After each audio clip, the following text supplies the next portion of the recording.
आपके channel victorious academy में और आज हम लोग एक्सक्रीटरी सिस्टम को पैकअप करने जा रहे हैं। लास्ट टॉपिक बचा है that what is kidney failure and how it is coped.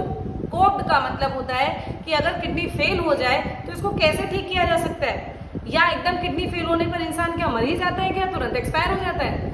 तो आखिर इन सब चीजों को कैसे हम लोग मैनेज करेंगे, इस टॉपिक को आज हम लोग क्लियर करने जा रहे हैं that what is kidney failure.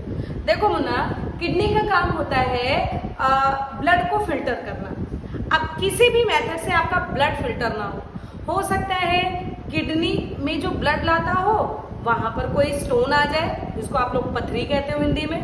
तो इसका मतलब ब्लड फ्लो रेस्ट्रिक्ट हो जाएगा कि नहीं, क्या आप ब्लड फ्लो किडनी की तरफ आ पाएगा।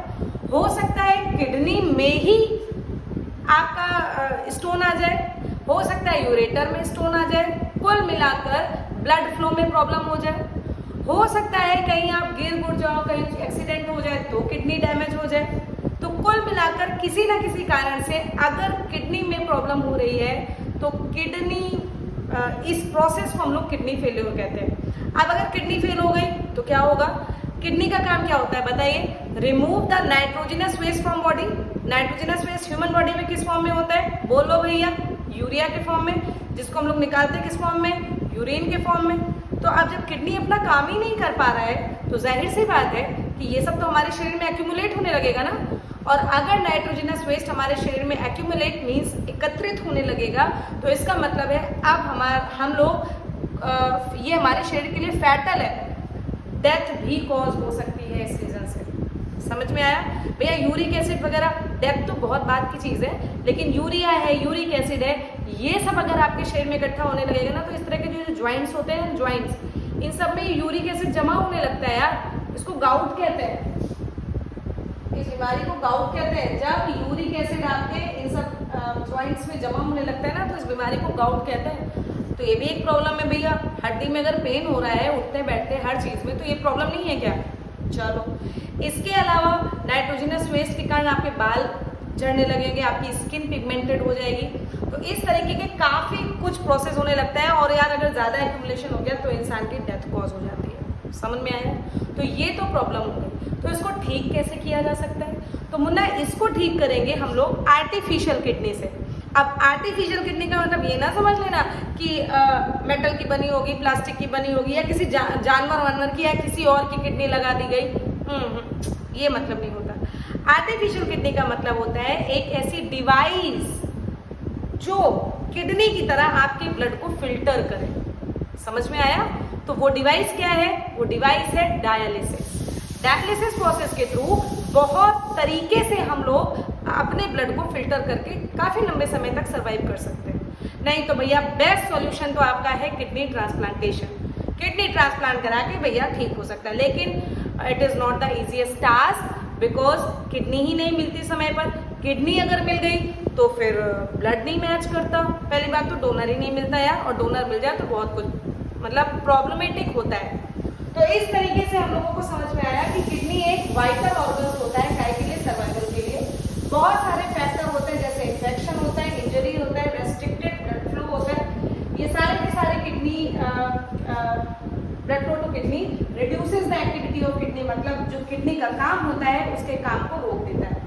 इस वजह से एक्यूमुलेशन कॉज होने लगता है पॉइजनस नाइट्रोजनस वेस्ट का हमारे शरीर में, जो ज्यादा लंबे समय तक हो गया तो डेथ कॉज हो सकती है। इससे किडनी फेल्योर से बचने के लिए हम लोग आर्टिफिशियल किडनी का यूज करते हैं, और ये एक प्रकार की डिवाइस है जो नाइट्रोजनस वेस्ट को हमारे शरीर से बाहर निकालती है। कौन सी प्रोसेस के थ्रू, डायलिसिस। लेकिन best long term kidney failure का क्या है भाई, किडनी ट्रांसप्लांटेशन। समझ में आया। तो अब हमको मुन्ना पढ़ना है दैट कैसे डायलिसिस की प्रोसेस होती है, इसका मतलब what is dialysis and how it can be managed in kidney failure.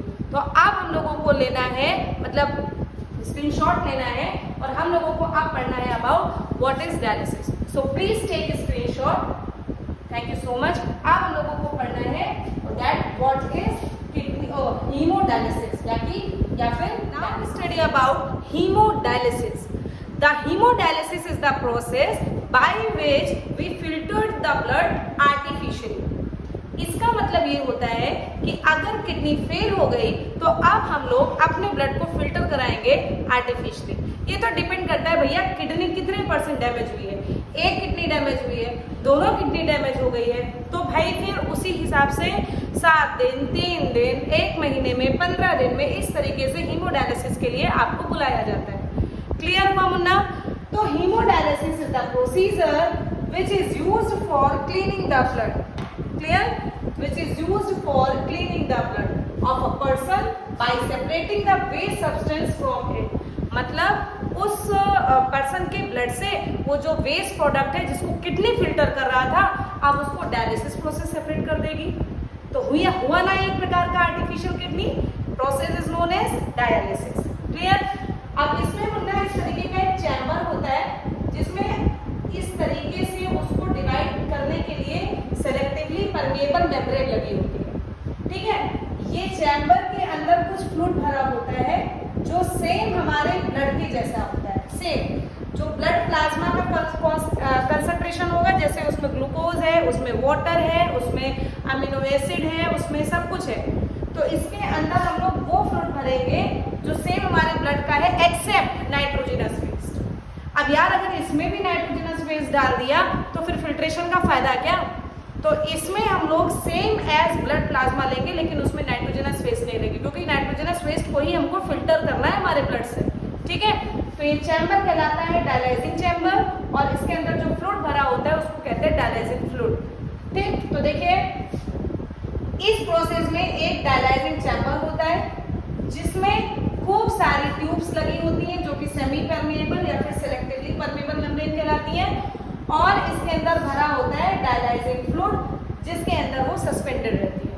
समझ में आ गया होगा कि ये क्या प्रोसीजर है, क्या डिवाइस है। अब इस फ्लूइड का सेम देखो लिखा है सेम ऑस्मोटिक प्रेशर या सेम ऑस्मोटिक कंसंट्रेशन भी लिख सकते हो यार। ऑस्मोटिक कंसंट्रेशन का मतलब एकदम बैलेंस मेंटेन है, जो हमारे शरीर का बैलेंस है, ऑस्मोटिक बैलेंस है, वही डायलाइजिंग फ्लूइड का रखा जाता है एक्सेप्ट नाइट्रोजनस वेस्ट। देखो लिखा है this fluid has same osmotic concentration या osmotic pressure as blood except it lacks nitrogenous waste. उस फ्लूइड के अंदर हम लोग नाइट्रोजनस वेस्ट को नहीं लेते। क्यों लेंगे भैया? नाइट्रोजनस वेस्ट ही तो हमको प्योरीफाई करना हो, तो वही इसमें भर दोगे। समझ में आई बात? ठीक है। आप क्या करना है भैया, पेशेंट के शरीर से ब्लड को यहाँ भेजोगे। ठीक है? अब यहाँ से छन्ना शुरू हुआ, भैया ये तो छन्नी लगी है इस तरीके की, इट इज यही चीज तो आपके नाइट्रोजनस वेस्ट को छानेगी। तो यहाँ से छना भैया, कुछ वेस्ट प्रोडक्ट यहाँ पर रह गया है ना, छन के इधर आ गया, फिर ब्लड आगे पहुंचा, फिर कुछ वेस्ट प्रोडक्ट छन गया, फिर यहाँ आया, फिर कुछ वेस्ट छन गया, उसके बाद यहाँ से प्योर ब्लड पेशेंट के शरीर में भेज दिया जाता है। बस यही है डायलिसिस। देखो the patient blood is pass through these tubes which is made by selectively, या फिर बेटू जी इसको सेमी परमेएबल कहते हैं, जो कि काहे की बनी है? सेलोफेन मेम्ब्रेन की। Cellophane is a natural substance which is used to form selectively permeable membrane. Clear? Through the passage, the nitrogenous waste product is filtered into dialysing fluid by diffusion. Diffusion process के through यहाँ पर रुकेगा, उसके बाद आगे बढ़ेगा, फिर रुकेगा, फिर आगे बढ़ेगा। तो आपका वेस्ट प्रोडक्ट जितना भी है वो इसी डायलिसिस फ्लूइड में रहेगा, और बाकी रिमेन ब्लड दूसरे ब्लड कैपिलरीज की सहायता से पेशेंट के शरीर में वापस भेज दिया जाएगा। Now the purified blood is pumped back into the patient. लो, हो गया आपका कंप्लीट डायलिसिस की प्रोसेस, और इसी के साथ आपका लाइफ प्रोसेस चैप्टर भी हुआ समाप्त। तो चार यूनिट्स में हम लोगों ने सेपरेट किया था पूरे चैप्टर को, और 4 यूनिट आज जाकर समाप्त हुई। मुन्ना मन लगाकर पढ़ते रहिए। अगर जरूरत होगी आप लोगों को तो कंबाइंड 1 शॉर्ट वीडियो भी बना के भेजेंगे। आप लोग कमेंट्स डाल सकते हैं कि 1 शॉर्ट वीडियो, तो मैं 1 शॉर्ट वीडियो भी लास्ट में बोर्ड के टाइम पर रिवीजन के लिए डाल दूंगी। तब तक के लिए आप लोग पढ़ते रहिए। नेक्स्ट चैप्टर के साथ बहुत जल्द मिलेंगे। Thank you so much.